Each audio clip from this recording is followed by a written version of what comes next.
नमस्ते बच्चों, Mithila commerce academy में आप सभी का स्वागत है। आज की इस वीडियो में हम लोग बात करेंगे बीकॉम फर्स्ट सेमेस्टर और जो एलएनएमयू का आपका सिलेबस है उसमें फाइनेंशियल अकाउंटिंग में यूनिट नंबर थर्ड में कौन कौन से चैप्टर हैं और उसमें आपको क्या क्या पढ़ना है। हम लोगों ने पिछले वीडियो में unit number two unit number one के बारे में ऑलरेडी डिस्कस कर लिया था और कौन कौन से ऐसे चैप्टर थे उसके बारे में आपको बताया था। और चैप्टर के ऊपर जो वीडियो है उसका कुछ लिंक भी मैंने शेयर किया था अपने डिस्क्रिप्शन में, वहां से भी जाके आप देख सकते हैं। तो आज की इस वीडियो में हम लोग यूनिट नंबर थर्ड के बारे में जानेंगे। यूनिट नंबर थर्ड जो है वो 15 क्रेडिट का है आपका। 15 क्रेडिट का मतलब कि एक तरीके से 15 मार्क्स मान के चलिए, सबसे ज़्यादा क्रेडिट यहीं पे है। और इस पे कुल मिलाकर 3 चैप्टर है। अगर मैं आपको ऑफिशियल सिलेबस भी दिखाऊं तो ऑफिशियल सिलेबस ये है, आप इसका देख सकते हैं। जिसमें आप देखेंगे क्या कि accounting for hire purchase instalment and royalty है और यहाँ पे क्रेडिट भी दिया हुआ है जो कि 15 क्रेडिट है। जिसमें हायर परचेज सिस्टम है जिसका कॉन्सेप्ट आपको पढ़ना है।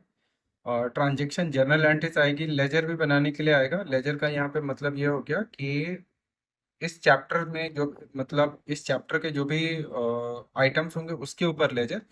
जैसे कि आपको हायर वेंडर होता है, हायर परचेज होता है, तो हायर वेंडर हायर परचेजर के हिसाब से यहाँ पे आएगा। इंक्लूडिंग रिपोजिशंस वगैरह भी टॉपिक है थोड़े से। इसके बाद जैसे इंस्टॉलमेंट पेमेंट सिस्टम है तो उसका कॉन्सेप्ट आएगा, ट्रांजैक्शंस आएगा, यहाँ पे भी इसका जर्नल एंट्रीज आएगा, लेजर इससे रिलेटेड आएगा। रॉयल्टी है जहाँ पे कि concept journal entry ledger in the books of lessor and lessee. ये टॉपिक है आपका यूनिट नंबर थ्री। ठीक है। अब यूनिट नंबर थ्री पे आप जान ही गए हैं कि टॉपिक क्या क्या है। तो टॉपिक जो है वो है hire purchase system, instalment payment system, royalty system. Chapter के बारे में थोड़ा सा डिटेल जान लेते हैं कि ये चैप्टर एग्जैक्टली है क्या। तो जैसे अगर मैं हायर परचेज सिस्टम की बात करूं तो हायर परचेज सिस्टम क्या होता है। हायर का यहाँ पे जो मतलब है वो है किराया है। किराया और परचेज तो आप जानते हैं, किराया क्रय, और इसको सिस्टम को पद्धति बोलते हैं। तो ये पद्धति हो गया। तो हायर परचेज सिस्टम को हिंदी में किराया क्रय पद्धति बोलेंगे। इसमें होता क्या है कि जो बड़ी बड़ी मशीनें हैं, मशीनरीज वगैरह है, उनको बाय किया जाता है, खरीदा जाता है। इनको बाय किया जाता है, कैसे बाय किया जाता है तो एक प्रकार से इंस्टॉलमेंट पे ही बाय किया जाता है। लेकिन सिस्टम ऐसा होता है कि अगर कोई सा भी इंस्टॉलमेंट अगर आपने पे नहीं किया तो वहां पे सिंपली आप मशीन को वापस कर दीजिए। जैसे किसी मशीन को मान लीजिए 5 लाख में खरीदा गया, तो 5 लाख में फिलहाल उन्होंने 50,000 रुपया दे दिया खरीदते समय। तो 50,000 जो दे दिया खरीदते समय तो इसको हम लोग बोलेंगे डाउन पेमेंट। ये जो है ये डाउन पेमेंट हो गया। 50,000 दे दिया खरीदते समय, डाउन पेमेंट हो गया। अब जो 4,50,000 है, इसको ये कहा गया कि इसको हम क्या करेंगे, तो 3 किस्तों में देंगे। यानी कि हर साल 1,50,000 रुपया हम देंगे।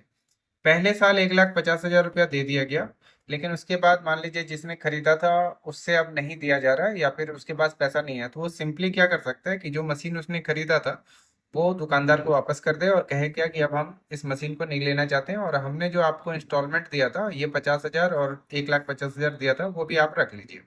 ठीक। इसीलिए इसको किराया मान लिया जाता है, इसीलिए इसका नाम हायर परचेजेस सिस्टम है। इस चैप्टर को आप देख सकते हैं, इसके ऊपर ऑलरेडी मैंने वीडियो बनाया हुआ है और इस चैप्टर का लिंक जो है वो डिस्क्रिप्शन में मैंने डाल दिया। वहां पे जाके इस चैप्टर को आप बड़ी आसानी से समझ सकते हैं।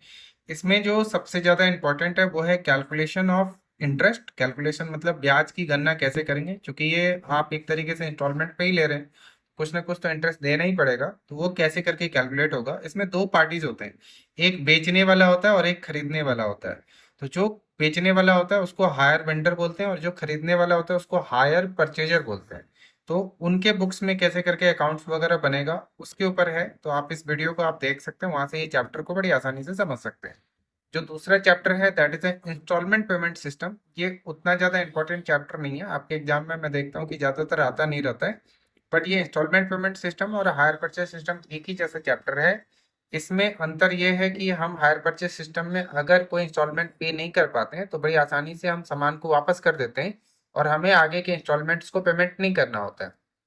लेकिन इंस्टॉलमेंट पेमेंट सिस्टम में क्या होता है कि अगर आपने कोई इंस्टॉलमेंट पे नहीं किया तो आपका वो सामान जो है वो जब्त नहीं होता, आपको आगे का जो पेमेंट है उस पर थोड़ा सा और फाइन लगा के पेमेंट करना पड़ेगा।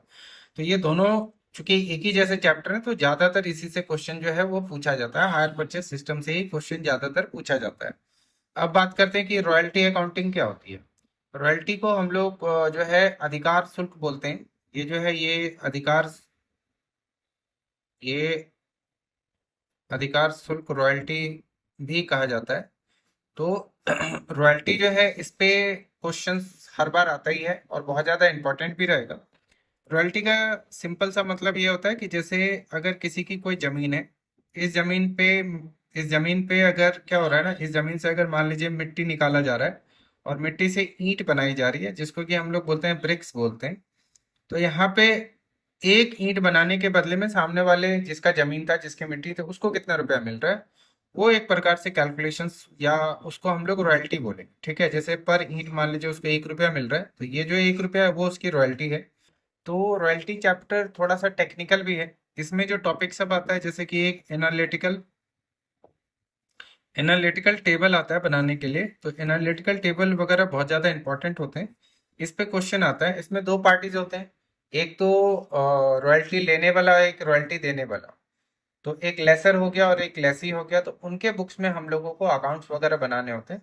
तो ये चैप्टर थोड़ा सा टेक्निकल है, इसके ऊपर हालांकि अभी तक मैंने कोई वीडियो नहीं बनाया हुआ है। तो मैं आगे प्रयास करूंगा कि रॉयल्टी चैप्टर के ऊपर एक वीडियो आपको बना के दे दूं। तो बाद बाकी इसमें जो 3 टॉपिक हैं, जैसे हायर परचेस सिस्टम है, तो इसका तो वीडियो है पूरा का पूरा, आप वहां से देखकर चैप्टर को कंप्लीट कर सकते हैं। इसको मैंने बोला इतना ज़्यादा इंपॉर्टेंट नहीं है, इस पे आप थ्योरी जो है कवर कर लीजिएगा कि इंस्टॉलमेंट पेमेंट सिस्टम और हायर परचेस सिस्टम में क्या अंतर है, ये आप जरूर पढ़ लेना। और रॉयल्टी चैप्टर पे मैं एक फ्रेश वीडियो बना के अपलोड कर दूंगा, तो उसको आप देखकर ये चैप्टर यहाँ से कवर कर सकते हैं। ठीक है, तो आई होप आपको जो फाइनेंशियल अकाउंटिंग है उसमें यूनिट नंबर 3 में क्या क्या टॉपिक है ये समझ में आ गया होगा। और आप जो है टेलीग्राम हमारा ग्रुप भी ज्वाइन कर सकते हैं, जो स्पेशली बीकॉम फर्स्ट सेमेस्टर के लिए बनाया गया है। वहाँ पे अगर कोई डाउट वगैरह आता है या कुछ आपको शेयर करना है तो आप वहाँ पे शेयर कर सकते हैं। ठीक है, तो आज की इस वीडियो में इतना ही। अगर आपको कोई डाउट हो तो आप कमेंट करके बता सकते हैं। Thanks for watching this video, good bye.